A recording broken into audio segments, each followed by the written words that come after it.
The USPHL got even bigger by expanding to Canada for the upcoming season here. Stick around to see what that's going to do for the hockey industry as a whole and what this means for you as a hockey player. What's going on, guys? For those of you who are new here, my name is 𝗵𝗂𝗶𝗴 and I'm the CEO and founder of Advancement Hockey Advising. And today we're talking everything USPHL Premier and its recent expansion to Canada. So if the USPHL wasn't big enough, they added 5 teams in Canada recently, and then we're going to go over all the teams, the details, all that stuff, what this means for you guys as players, the questions and concerns we have. We're going to be covering all of this in the video here. But overall, something I didn't see coming, to be honest, I didn't think the USPHL would keep expanding into Canada. I thought they'd stay mainly in the US, but this does have some implications as to what this means for the future of junior hockey, because there's been a lot of movement, as you guys have known. We talked about it for the BCHL, we talked about it for the 𝗁𝗁, that didn't really end up working out. A lot of leagues have been popping up and a lot of changes have been happening in junior hockey. So we're going to dive into all of the USPHL's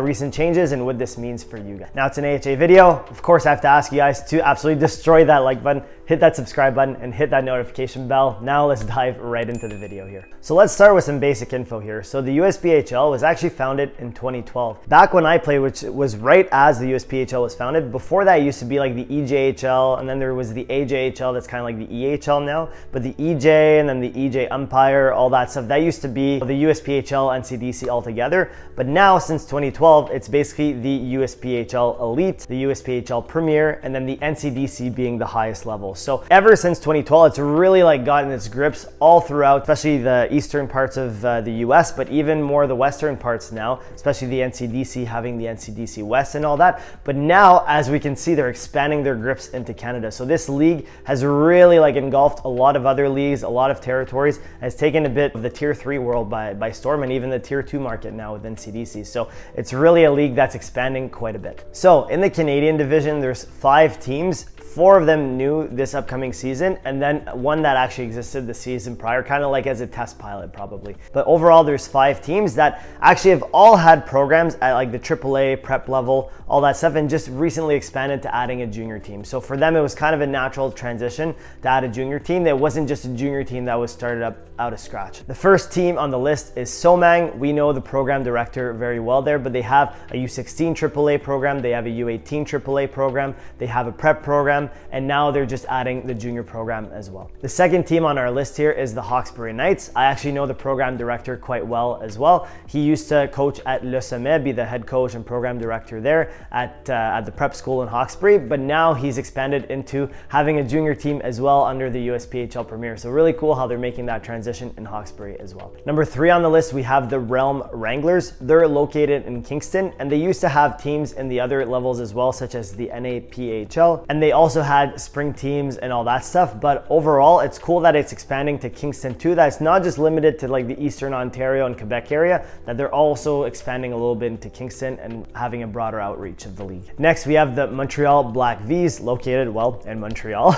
Basically, these guys used to have an NAPHL program, and now they're expanding into junior territory. And then we have Collège Universel Gatineau, located in Gatineau, Quebec, which is close to Ottawa. And overall, they actually had a team last year. They're the first expansion team that started, and they're going into their second season here with this new 5-team expansion. As for who these teams are going to be competing against, it's mainly going to be competing against one another in their own conference, but throughout like the year, there's going to be different showcases, tournaments, series, where they're going to be competing against US teams in the USPHL Premier. But again, the competition's mainly going to be against one another. The other important thing to know that probably most of you already know, but it's important to really state this, is it's going to be an unsanctioned league, okay? So that means that if you're in a sanctioned team and you want to just go play for the USPHL Premier, you can.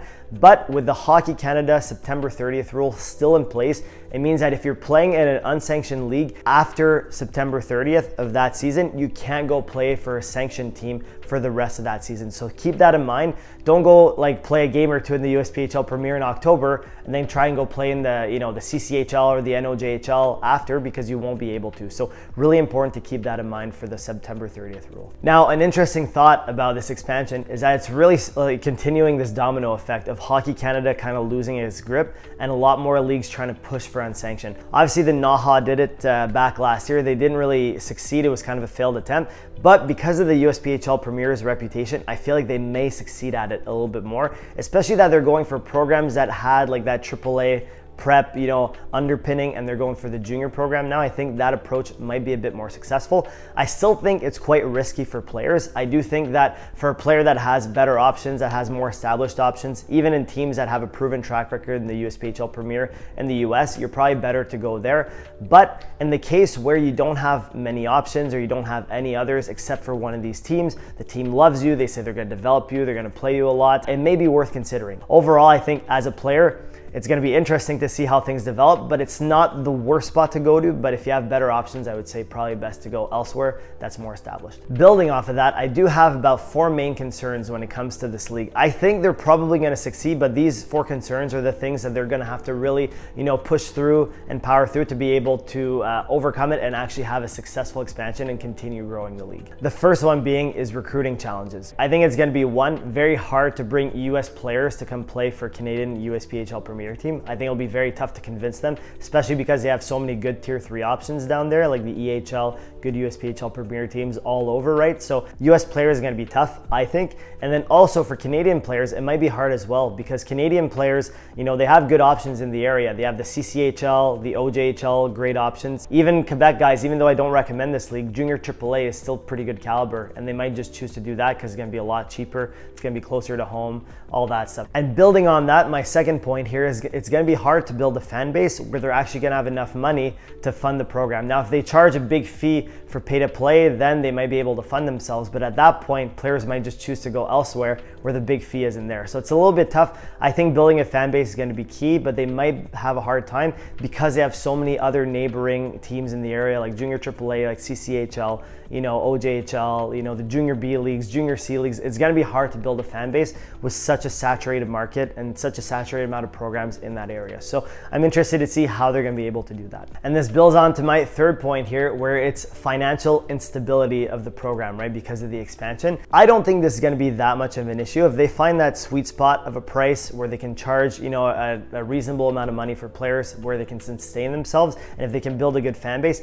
financial stability should be good. But when you're rapidly expanding a league and you're rapidly expanding different teams, it's pretty tough, right? Financially, it could be difficult. That instability might play a factor into the league kind of flopping like the 𝗏𝗂 did last year. So, and my last concern with this, number 4 here, is further diluting the league. The league is already huge enough as it is with 50+ teams in it. Adding 5 more teams now to a different country in Canada could further dilute the league more than it already is now. My golden rule with USPHL Premier, other tier 3 programs and everything, is that you go to a team with a proven track record of developing players well, that play their players a lot, and that actually move guys on to the NCAA-D3, that is. When you're expanding a league and it's so big, it's harder and harder to find those programs. So I don't know, because they're startup programs, if they're gonna have, they don't have that proven track record, so it might be a bit higher risk for players. Hopefully that isn't the case, and hopefully these Canadian programs are a legit spot to go to. But again, know that it's a higher risk thing for you as a player. And that is it, my friends. Hope you liked this video here on the USPHL Premier. You can check out this video or this video if you want to keep watching.